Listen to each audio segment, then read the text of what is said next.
बहुत समय पहले की बात है। एक प्राचीन वन में एक मठ था, जहां एक महान गुरु अपने शिष्यों को जीवन और धर्म का गहरा ज्ञान देते थे। उनके ज्ञान और समझदारी के कारण दूर दूर से लोग उनसे शिक्षा लेने आते थे। उनके शिष्यों में एक अत्यंत बुद्धिमान और आज्ञाकारी शिष्य भी था, जिसका नाम अनिरुद्ध था। अनिरुद्ध अपने गुरु का बहुत सम्मान करता था और उनकी हर बात को ध्यान से सुनता था।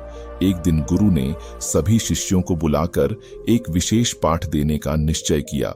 गुरु ने एक रहस्यमयी आवाज में कहा, कल हम एक नया सबक सीखेंगे, सुबह ही सब तैयार रहना। सभी शिष्य उत्साहित थे, परंतु उन्हें नहीं पता था कि गुरु का इरादा क्या है। अगली सुबह गुरु ने एक विशेष मार्ग से सभी शिष्यों को चलने के लिए कहा और अनिरुद्ध को अलग से बुलाकर धीरे से कहा, बेटा अनिरुद्ध, मुझे कुछ चीजें बाजार से लानी है, ये सूची लो और जाकर सामान ले आओ। अनिरुद्ध ने खुशी खुशी गुरु की आज्ञा मानी और शहर की ओर चल पड़ा। शहर में सामान लेने के बाद जब अनिरुद्ध मठ की ओर लौट रहा था, तभी रास्ते में उसे एक भिक्षुक मिला। वह भिक्षुक बोला, बेटा, मैं कई दिनों से भूखा हूं, कृपया मदद करो। अनिरुद्ध को उस भिक्षुक पर दया आई।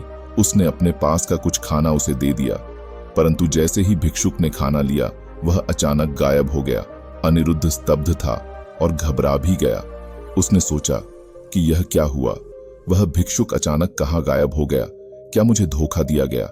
हैरान और निराश अनिरुद्ध गुरु के पास पहुंचा और उन्हें पूरी घटना बताई। गुरु ने मुस्कुराते हुए उसकी बात सुनी और फिर शांत स्वर में बोले, बेटा अनिरुद्ध, तुमने किसी की सहायता की और यह एक महान कर्म है।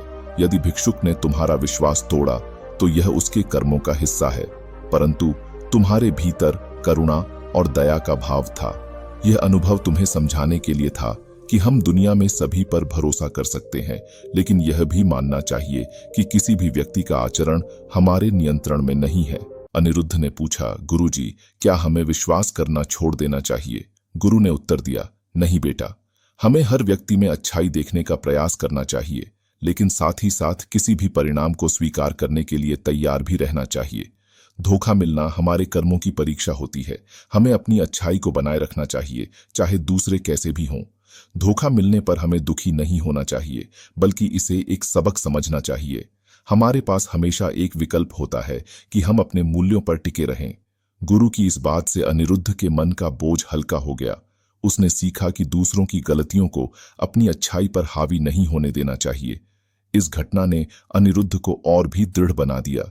उसने गुरु से प्रेरणा लेकर अपने जीवन में हमेशा सत्य और दया के मार्ग पर चलने का संकल्प लिया। दोस्तों, इस प्रकार यह कहानी हमें सिखाती है कि चाहे कोई हमें धोखा दे, हमें अपने अच्छे स्वभाव को बनाए रखना चाहिए। दूसरों के बुरे कर्म हमें नहीं बदल सकते, लेकिन हमारे अच्छे कर्म हमारे जीवन को और भी सार्थक बना सकते हैं। धन्यवाद।